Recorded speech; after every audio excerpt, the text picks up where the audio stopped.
Hi అండి, అందరికీ నమస్తే. Welcome back to Srirekha talks. Tiruttani వెళ్ళిన మరుసటి రోజు కంచి కామాక్షి అమ్మవారి టెంపుల్కి వెళ్ళామండి. తిరుత్తని వీడియో కూడా షేర్ చేశాను, ఎవరైనా చూడని వాళ్ళు ఉంటే చూడండి. అమ్మవారి దర్శనం 3 సార్లు చేసుకున్నామండి. అంటే లోపల 3 సార్లు ప్రదర్శనం చేసినట్టే మేము 3 సార్లు దర్శనం చేసుకున్నామండి. ఎందుకంటే జనాలు ఎక్కువ లేరు కూడాను, ఖాళీగానే ఉండింది. సో 3 సార్లు వెళ్ళి దర్శనం చేసుకున్నామండి. మా లైఫ్లో ఫస్ట్ టైం అలాగా దర్శనం చేసుకోవడం చాలా హ్యాపీగా అనిపించిందండి మాకు. గ్రాండ్ పేరెంట్స్ తమిళనాడులో ఉండడం వల్ల తమిళనాడు వెళ్ళినప్పుడల్లా కంచి వెళ్ళే వాళ్ళమండి. చిన్నప్పుడు 5 సార్లు వెళ్ళి ఉంటాను. మళ్ళీ 20 years తర్వాత ఇప్పుడు వెళ్ళామండి కంచి. మళ్ళీ ఇప్పుడు చూసానండి కంచి కామాక్షి అమ్మవారి టెంపుల్, కంచి అవన్నీను. ఇన్ని సంవత్సరాల తర్వాత వెళ్ళినందుకు వెంటనే ఆ అమ్మవారికి 3 సార్లు ప్రదర్శనలు చేసుకుని 3 సార్లు దర్శనం చేసుకునే అవకాశం దక్కినందుకు అదృష్టంగా ఫీల్ అవుతున్నానండి. టెంపుల్ లోపల ప్రాంగణం చాలా పెద్దదండి. 4 దిక్కులు 4 గోపురాలు చాలా అందంగా ఉన్నాయండి. 4 ద్వారాలు కూడా ఉన్నాయి. కాకపోతే నేను స్టార్టింగ్లో చూపించిన గోపురం నుంచే భక్తులందరూ గుడి లోపలికి వస్తున్నారండి. మిగతా 3 నుంచి అయితే రావటం అనేది నాకు అనిపించలేదు. గుడి లోపల 4 గోపురాల మధ్యలోని చక్కటి కొలను ఎంత అందంగా ఉందంటే అందులో మంచి మంచి చేపలు ఉన్నాయండి.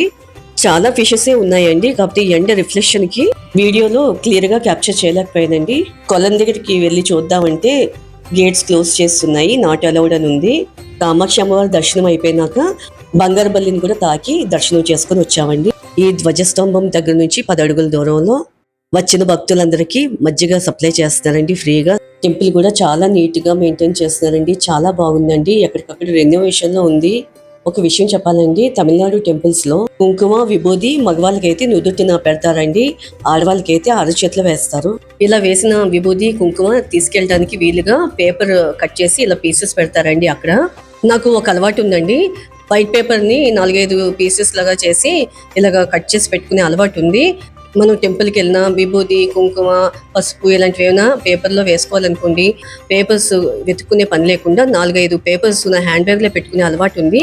అంతేకాకుండా ఏవైనా డీటెయిల్స్ అడ్రస్ లాంటివి రాసుకోవాలనుకున్నా కూడా యూజ్ అవుతాయి కదండి. ఇలా పేపర్స్తో పాటు పెన్ కూడా పెట్టుకుంటానండి నేను. టెంపుల్స్లో అక్కడక్కడ కుంకుమ విభూది పొట్లాలు ఇలా కూడా ఇస్తూ ఉంటారండి. ఇది ఒక టెంపుల్ది కాదండి, మేము వెళ్ళిన డిఫరెంట్ టెంపుల్స్ అండి ఈ పొట్లాలు. అయితే మీకు ఒక వీడియోలో చూపిస్తున్నాను అంతే. వచ్చే భక్తుల గురించి ఆలోచించి ఈ విధంగా పేపర్స్ అరేంజ్ చేయడం అనే ఆలోచన చాలా బాగా నచ్చిందండి నాకు.